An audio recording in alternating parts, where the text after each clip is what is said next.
বন্ধুরা, আমার পরিবারের সবাইকে নমস্কার। দেখো, এই সন্ধ্যের সময় আর একটা ব্লগ নিয়ে চলে এলাম। তো আমরা এখন স্টেশনে দাঁড়িয়ে আছি, আর এখানে দেখো ট্রেন ঢুকছে, দেখতে পেয়েছো? কাকে ফোন করছো? দেখো এখানে ট্রেন ঢুকছে।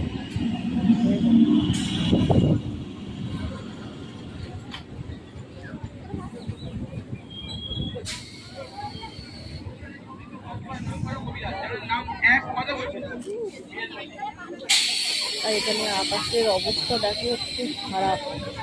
এত সকাল থেকে বৃষ্টি, মানে ঘুম থেকে উঠে থেকে দেখছি বৃষ্টি হয়েই যাচ্ছে।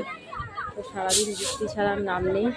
তো এখনও আকাশের অবস্থা দেখো, কালো হয়ে আছে, দেখতে পাচ্ছ? চারিদিকে জল আর জল, আর হাওয়া দিচ্ছে, ওয়েদারটা ভালো লাগছে। বাট কি বলতো, বৃষ্টিতে কাদা, এটাই ভালো লাগছে না।